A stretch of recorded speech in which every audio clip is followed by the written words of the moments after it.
Ya, kembali lagi bersama saya Muhammad Farel Sajid dan rekan saya Ahmad Ihsan Romadhoni. Di sini kami menuju ke daerah kota Solo, terutama di Karangsajaran Surakarta, di alamat mana Mas tadi? Balewarti. Kurang lebihnya kalau mau tahu tentang mana, cek di Google Maps saja.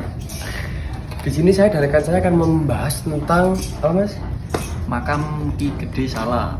Makam Gede Sala. Untuk video selanjutnya harap stay tune video kami ini. Jangan skip. Assalamualaikum warahmatullahi wabarakatuh.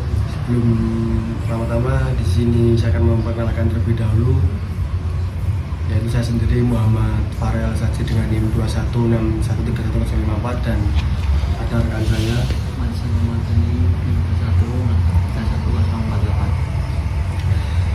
Pertama-tama di sini oleh saudara rekan saya Mas Ahmad Ihsan akan melakukan wawancara kepada Bapak. Perkenalkan, nama saya Joko Saputro Adi. Juru kunci makam Joko Saputro Adi. Panggil saya Mas Adi atau Pak Adi boleh. Ini juru kunci makam sini yang bernamakan bisa dipanggil Bapak Adi. Monggo Mas. Apa yang ditanyakan? Monggo. Iki Ki Gede Sala niku siapa, Pak? Oh, Jadi di sini ada 3 makam, ada Ki Gede Solo, ada Kiai Carang, dan ada Nyai Sumedang.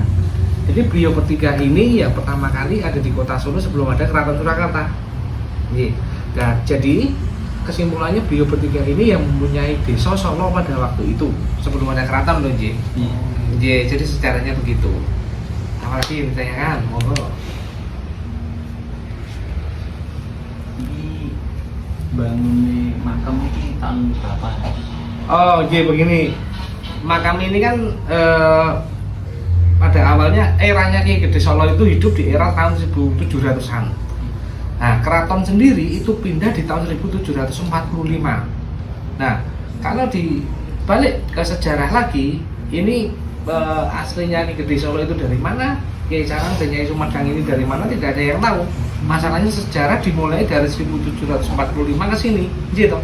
Sebelum itu kan belum tahu, keraton sendiri saja menempati di sini atas izinnya beliau, ngerti ceritanya. Jadi begini, pada waktu itu pada tahun 1700-an itu keraton Kartosuro itu pecah perang saudara, istilahnya ngerti, ya toh. 1745 itu ada peristiwa Geger Pecinan yang dipimpin oleh Raden Mas Gareni yang mantu Sinuwun yang dari negara Cina gitu. Nah, kemudian keraton pecah pada waktu itu, pada masanya PB2 pemerintahannya, ya. Nah, PB2 itu kemudian mengutus Patih Pringgoloyo untuk mencari bakal keraton baru. Nah, ini sejarah tentang keraton dulu sebelum ke Kiai Solo. Nah, kemudian Patih Pringgoloyo ini berjalan ke arah timur. Ke arah timur itu bertemu tempat keraton pertama kali itu ada di Masjid Agung. Satu itu di Radio Pustaka itu di daerah Pasar Kembang. Nah, Radio Pustaka itu yang museum sekarang. Nah, itu bakal keraton sebenarnya sampai ke Pasar Kembang itu dari itu bakal keraton. Yang kedua ada di Masjid Agung, depan Lewer. Yang ketiga ada di timur, ada di Sono Sewu. Di Sono Sewu itu sebelum Pasar Bekunang. Jadi kalau ke timur dari jembatan Mojo itu menjalan ke timur terus nanti kiri jalan itu namanya Sono Sewu. Nah, kemudian kembali ke keraton lagi, Sang Patih Pringgoloyo ini atau ke Sinuwun itu bagaimana, ada 3 tempat atau 3 opsi kan, no? Terus kemudian dari pihak keraton ada istilahnya meminta kepada izin kepada Allah, kepada Tuhan, di mana teman yang paling yang paling bagus sendiri, istilahnya begitu. Nah, kemudian meminta izin kepada Allah dengan semedi 1 malam. Nah, kemudian diperintahkan lagi kedua kali untuk berjalan lagi ke arah timur. Nah, kemudian yang perjalanan yang terakhir itu baru bertemu beliau ini, Gede Solo, Kiai Carang dan Nyai Sumedang ini. Loh, ternyata di sini ada tempatnya, ada yang punya kan. Ya, yang punya saya kan untuk kawasan di Desa Solo ini ngeten nggih. Nah, kemudian dibangunlah keraton di sini tapi agak bergeser ke selatan. Nggih toh, dan dulu waktu pertama kan di Masjid Agung itu bergeser agak ke selatan sedikit. Itu dibangunlah keraton di sini. Nah, pada masa itu sebelum pembangunan berjalan atau jadi, kemudian beliau bertiga ini sudah meninggal. Ya kan, tidak tahu. Meninggal sampai Kira-kira tahun 1743, 1743 nggih. Karena kalau sendiri itu 1745 itu baru pindah ke sini. Kalau tanggalnya spesifiknya 18 Februari. Nggih. Nah, mulai anu Mbak, dari segi arsitektur, iya betul. pintu niki nopo enten maknane Mbak kok juga enten iki. Iya, kalau cuma pintu dan apa namanya? Niki bangunan anyar baru nopo buku niki lho pintu Pak. Apa Dari dulu Iya, bangun sampai iya. Dulu pertama kali belum begini, jadi istilahnya cuma tembok ini, terus pintunya atas dan bawah, pintu lama itu loh istilahnya kan dulu begitu. Nah, kemudian pertama kali pemugaran dilakukan oleh PB10, yang ada tulisannya PB10. Ini pemugaran pertama kali. Pada tahun itu 1745 kan belum ada nisan. Jadi masih tumpukan batu. Iya. Nah, ini dibangun pertama kali kalau tidak salah pada waktu itu tahun 1800-an, tahun 800-an ya, 1800 ya, sekian karena saya tidak paham.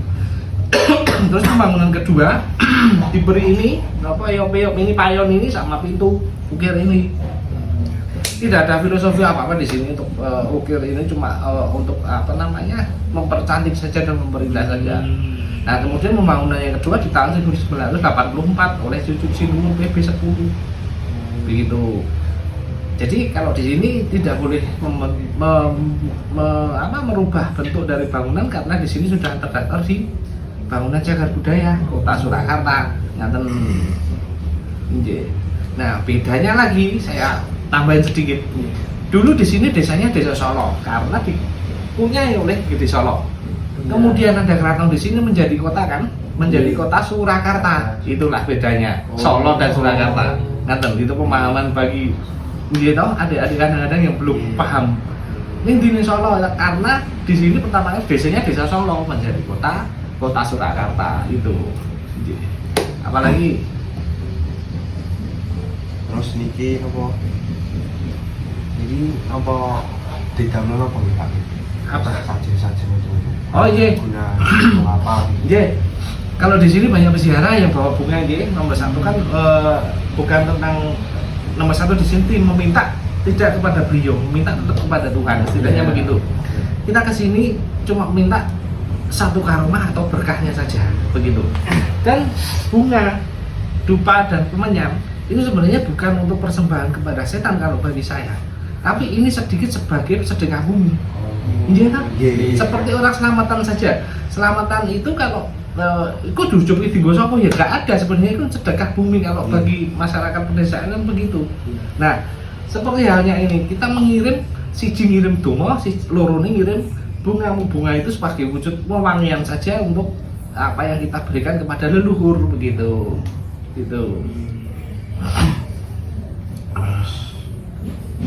Ini di Kiai Salam ini nopo enten kaitannya karo Kiai. Nggih, baik.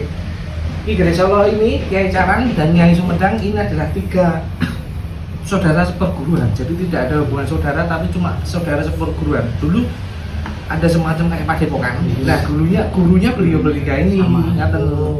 Ya, jadi seperti saya katakanlah kalau penjenengan di kampus ada fakultasnya sendiri kan, ada dosennya sendiri untuk pembimbingnya. Nah, begitu. Jadi ini tidak ada hubungan saudara tapi saudara seperguruan saja pada waktu itu. Dia siar agama di Desa Solo ini. Ngaten. Apa lagi?